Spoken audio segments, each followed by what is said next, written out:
Hello everyone, আজকে আমি তোমাদের সঙ্গে শেয়ার করবো ডিমের একটা দারুণ রেসিপি। তো ফার্স্টে আমি এখানে 2টো সিদ্ধ ডিম নিয়েছি। ডিমগুলোকে আমি একদম ছোটো টুকরো করে কেটে নেব। এছাড়াও আমি এখানে নিয়েছি একটা মিডিয়াম সাইজের পেঁয়াজগুলোকে আমি 4 টুকরো করে খোসা বের করে নিয়েছি। আর এক টমেটো নিয়েছি, টমেটোটার মধ্যে বীজ আলাদা করে বড় করে টুকরো করে নিয়েছি। আর 3টের মতো কাঁচা পাকা লঙ্কা নিয়েছি। এছাড়া এখানে ক্যাপসিকাম দিলে ভালো হয়, তো আমার কাছে ক্যাপসিকাম ছিল না, তাই আমি দিতে পারি নাই। এদিকে আমি কড়াইতে তেল গরম করে জিরে ফোড়ন দিয়ে পেঁয়াজ আর টমেটোর একটা পেস্ট ছিল, সেটা আমি দিয়ে দিয়েছি। দিয়ে দেওয়ার পর একটুখানি নাড়াচাড়া করার পর এখানে আমি স্বাদ মতো লবণ দিয়ে দেবো। আর কিছুটা পরিমাণ হলুদ গুঁড়ো দিয়ে একটু নাড়াচাড়া করে নেব। আর হ্যাঁ, আমি সামনের ভিডিওটা তোমাদের করতে পারিনি, মানে ভিডিওটা অন করতে পারিনি, তাই তোমাদের দেখাতে পারিনি। এরপর আমি এখানে পরিমাণ মতো জল দিয়ে একটুখানি নাড়াঘাটা করে নেব। তারপর আমি এখানে কালারের জন্য লঙ্কা গুঁড়ো অ্যাড করেছি। তো লঙ্কা গুঁড়োটা অপশনাল, তোমরা দিতেও পারো, নাও দিতে পারো।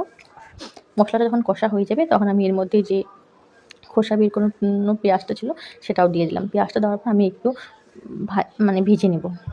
পেঁয়াজটা দেওয়ার পর ভেজে নেওয়া হয়ে গেলে আমি এখানে টমেটো আর লঙ্কাগুলো দিয়ে দেবো।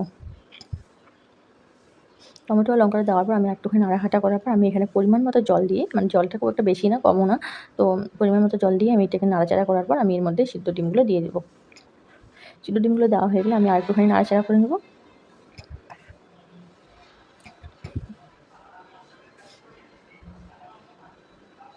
এরপর আমি এখানে দিয়ে দিচ্ছি জিরে গুঁড়ো।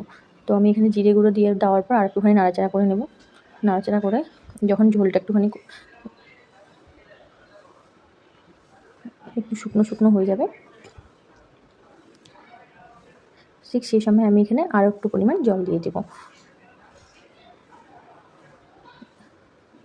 জল দিয়ে দেওয়ার পর আমি আর একটুখানি নাড়াচাড়া করে নেব। আর এই অবস্থায় আমি এর মধ্যে দিয়ে দেবো টমেটো সস। আমি এর মধ্যে 1 চামচের মতো টমেটো সস নিয়েছি। টমেটো সসটাকে ভালো করে ডিমগুলোর সাথে বা এগুলোর সাথে ভালো করে মিশিয়ে নেব। নেওয়ার পর এটা শুকনো শুকনো হয়ে গেলে তৈরি হয়ে গেলো আমার ডিমের একটা দারুণ রেসিপি। তো আজকের রেসিপিটা তোমাদের কেমন লাগছে প্লিজ কমেন্ট করে জানাবে আর সাবস্ক্রাইব করবে। Bye, tata.